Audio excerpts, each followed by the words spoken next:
Ladies and gentlemen, it has been hours, minutes, and seconds since I dropped a video or a post here on TikTok. I'm still with you. Remember, we were talking about Sosobalambata, the traditional healers, and then we jumped into the ZCC Church, we jumped into the IPCC of Modise, and then we went to Shembe, and now we jump Limpopo River into Zimbabwe, the Marange Apostolic Church of Zimbabwe, covering its origins, laws, practices, both admired and condemned, factions, and the question of power and legacy. It is written in the same we did with others, the very same deep we did with others in an investigative documentary style, as we did with the FCC, Shembe, Khotsosetunza, IPCC, and others, yes. Ladies and gentlemen, welcome to the story. Keep attuned. Johane Marange Apostolic Church, laws, powers, and legacy. You know, some churches have got laws that when you look at them, you don't really understand or have to believe that there is God in whatever they are doing. Some are deadly, some are fearsome, some are threatening people and their members, some are oppressive, you know. Now, let us go deep now, my brothers and my sisters. Enter with me into Zimbabwe, where one of the most mysterious and controversial African churches rose. The Johane Marange Apostolic Church, known for its white robes, its mass pilgrimages, its strict laws, and its prophetic authority. This movement has millions of followers across Southern Africa. To outsiders, it appears as a sea of white under the African sun. But behind the discipline lies stories of visions, laws, miracles, and practices that have shocked the world. Who was Johane Marange? What powers birthed his movement? And why does a church that carries the name of Christ face accusations of abuse, forced marriages, and death in the silence? Let us go deep. Sambanani, Hambanati. We are with you. Go with us, move with us. Everybody, we invite you into the story. The founder, Johane Marange. Johane Marange, born Muchabaya Momberume in 1912, lived in the Marange communal lands of Zimbabwe. As a young man, he was struck by a vision. Some say an angel appeared, others say he was taken by the Spirit. He began to preach, to baptize in rivers, to call for repentance, and to command followers to cast away Western medicine and trust in God alone. He renamed himself Johane after John the Baptist to mark his mission. If you look at him renaming himself Johane after John the Baptist, which is Western, but at the very same time, he advised people not to use anything that is Western, but he's wearing a Western name, Johane. That is not for me to judge. I'm just making a remark. He renamed himself Johane after John the Baptist to mark his mission. Did you get that? He advised people to do away with Western medicine and trust in God alone. From the start, the church was strict. Members wore white garments, worshipped outdoors, prayers in circles and rejected many modern practices. They believed the Spirit spoke through their prophets. They believed their way was the only true way to salvation. But remember, they are carrying the name John the Baptist, baptizing people in the river, which is the Western thing, but still they don't believe in the Western stuff. To seek for truth is not a crime. The truth will always stand by the truthfulness of its own. It doesn't need a supplementary support. Here I am trying to bring forward the truth, to trying to actually bring about something that will give us clarity, as in why would somebody wear the name of the Western and at the same time reject things which are Western. The laws of Johane Marange. What made his church different were its laws. Some holy, some strange, some condemned by governments and human rights groups. Let us list some. No hospitals, no doctors, meaning the Western doctors. Sickness must be healed by prayer alone. This even denied their members to consult with African doctors. This has led to countless preventable deaths. Pregnant women give birth at home without skilled medical help. Some call it faith, others call it cruelty. Polygamy is holy. That's how they believed. Men are encouraged to marry many wives. Leaders themselves kept dozens of wives, claiming it was a sign of blessing. Early marriage, girls as young as 12 or 13 were married off. Sometimes to much older men. This has drawn condemnation from the world. Yet within the church, it is defended as obedience to spiritual laws. And then you'll come to wonder what really is spirit and its laws when you hear things such as these. Strict dress code. Women must cover themselves fully in white. No shoes at certain times. No jewelry. No modern fashion. Men wear white robes or simple clothes, showing separation from the world. No schooling beyond basics. Education was often rejected, leaving children unprepared for modern life. The Spirit was said to be their only teacher.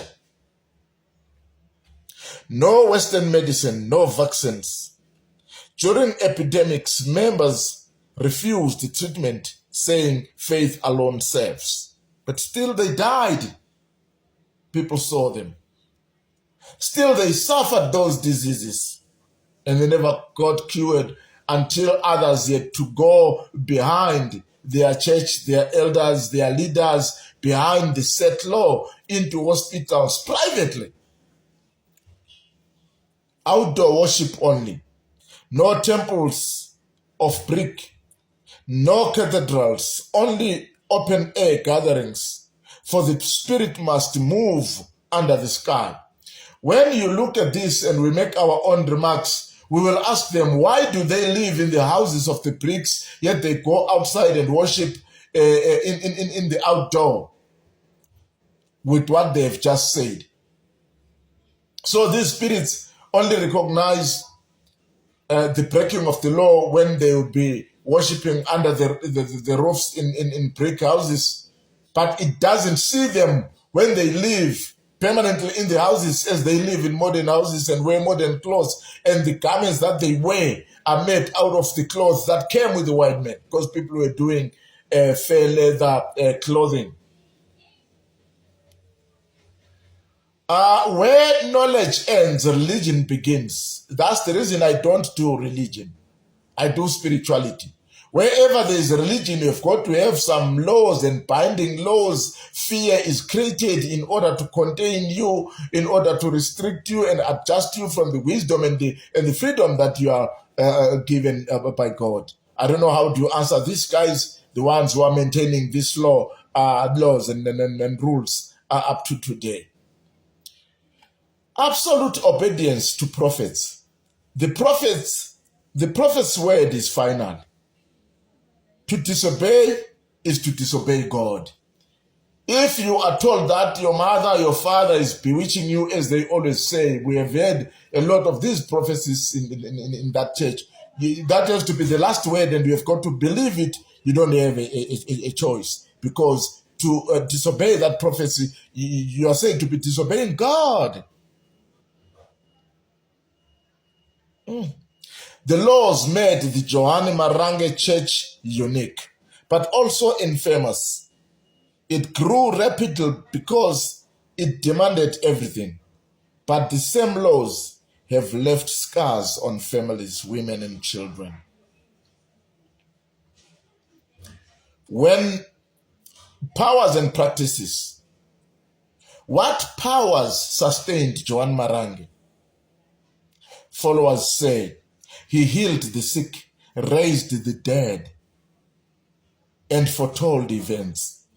They say the Spirit descended like fire upon him, but others whisper he had helped many years from African spiritualists. He was using the African spirits to do that and claimed to be a certain spirit aligned with God that opposed African spirits. That he blended prophecy with ancestral powers. That's what some and others whisper. But who knows the truth? His baptismal rivers were seen as holy, charged with unseen forces. His followers would march in thousands, praying, fasting, and stamping the ground until dust rose like incense, until they even stamp each other, walk on each other, causing bodily harm and possibly death. The church became a nation within a nation. You know, we as the black people in Sundu, we like to always associate ourselves with the unseen. We like to believe more in the unseen than the seen. Even after his death in 1963, his grave in Marange became a pilgrimage site. People traveled from all corners, believing the soil itself carried power. Every year, hundreds of thousands still gather at Pasika, the Easter Passover, camping in the bush, living under the laws he gave. He is a dead man alive.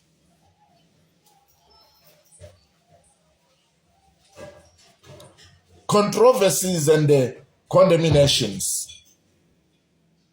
Remember, we're still on the Marange issue, on the Marange thing that people celebrate, that people gather for, the laws that they follow, blindly close their eyes and say, the man was God, the man was with God. Controversies and condemnations. But the laws also brought condemnation. Child marriages, countless reports of girls being forced into marriages, some dying in childbirth, deaths from untreated illness, families watching loved ones die of malaria, TB, or childbirth, complications because hospitals were forbidden. We must avoid barbarism when it comes to what we call a church. Really. Really. Really. People wouldn't have been dying of TBs. These things, they need the Western methodologies of a help in hospitals. See, polygamy abuse. young wives neglected or beaten, while leaders lived like kings with dozens of women. Not inheritance we have seen in this church. No inheritance. No rights for women. When husbands die, widows are often inherited by other men without choice. What is that? Governments have tried to intervene, but the church is vast, powerful, and politically connected. It remains one of Zimbabwe's largest religious movements, protected by its size and loyalty. Even the leaders during elections, they go there to seek for power. Factions and the rebellion, like ZCC and Shembe. The Johane Marange Church too has faced rebellions. Different prophets rose, claiming visions. Splinters formed. But the main church remains dominant, ruled by the Marange family line. Leadership passes from father to son, echoing the dynasties of kings more than the ministries of apostles.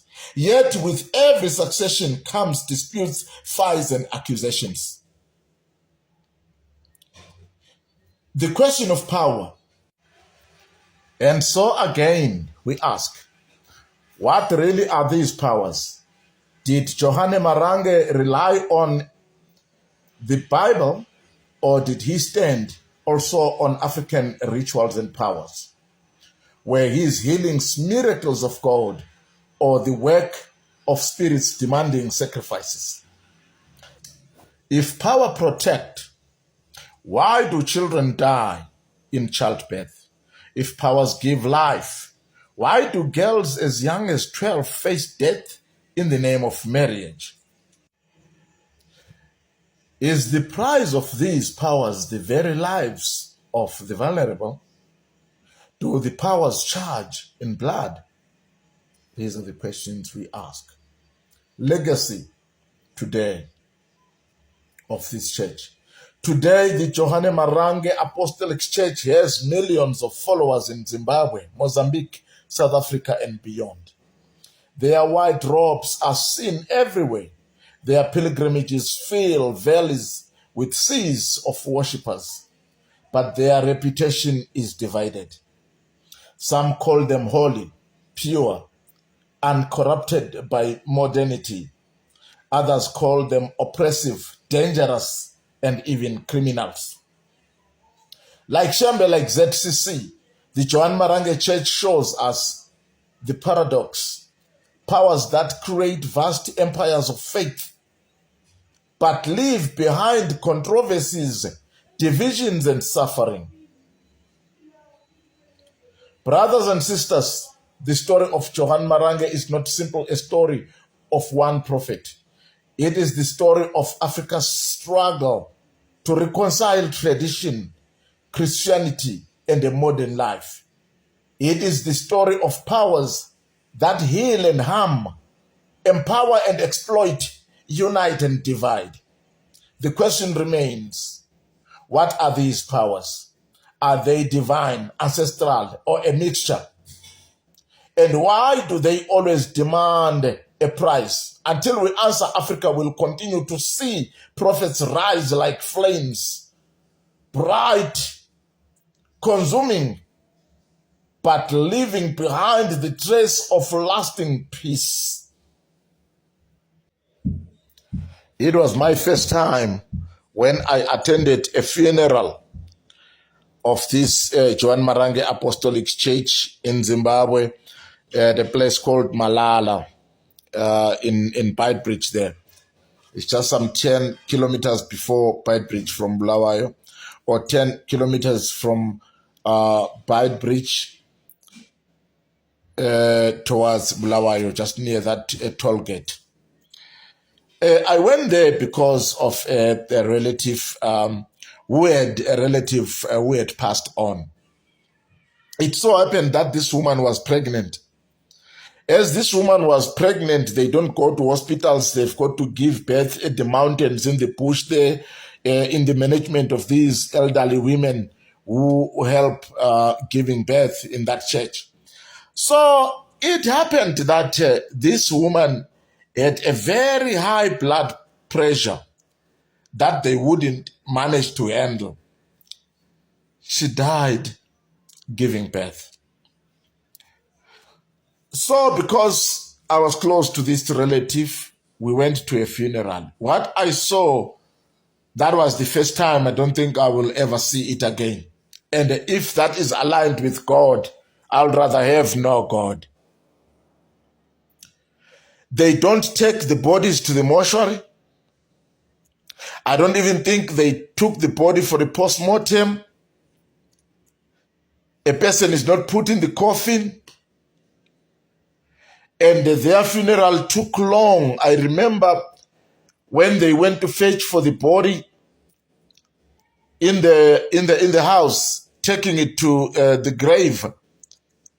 The body was leaking watery something, which says it is fluids that were coming out of the body, with the color, that reddish color that says it's a water that comes from the body. Really, that was to me strange, and I got afraid of that, even looking at it. These guys don't go to the hospital. Children are not taken to the hospital. They've made hospital a taboo to their followers. That is the strangest funeral that I have seen. At that particular time, I was only hearing in rumors, these guys don't go to hospital. These guys don't use mortuaries for their deceased. They've got strange things. So people are fighting against some certain Western things that we live with it and that are very helpful in humanity today, which is not supposed to be. There are many people who die because they've been delayed to get to hospital and find urgent help. There are other things that come in emergency and that need emergency. So that was my first time ever. Even the preaching there, a person would have passed on. You won't hear those words of calming people, comforting people. You will hear the threats that God is bringing on earth. They shift even from talking about the dead and the comforting families. They talk only of the judgment. They create fear. And they make you feel that if you are not part of them, for you there is no God. I attended that funeral myself. That was my first experience. And what I heard, what I listened to, I don't want my child to hear it. I don't want my child to listen to it.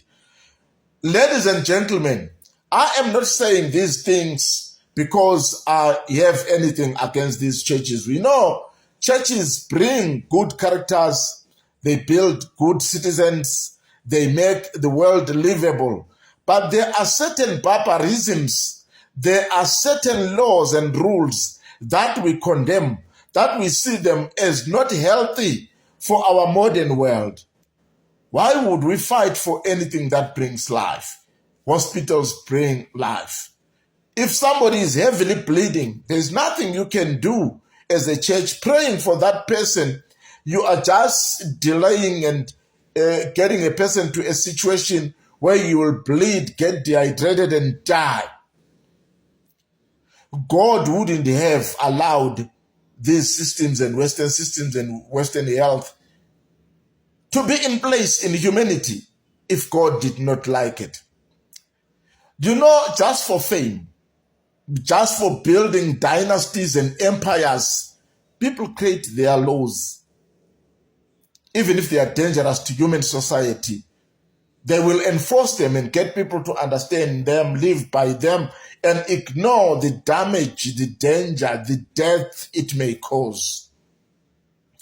So we are not encouraging people to hate certain and particular churches. No. We are directing these things to those people who manage these organizations to say, bring better and good laws that are godly, that will allow people to carry on living, that are not destructive. If we are privileged to compare and relate, we will look at Johane Marange Church child marriages. As we have stated that you will find marriages where older men are given, or they marry girls as early in the ages 12 and 13.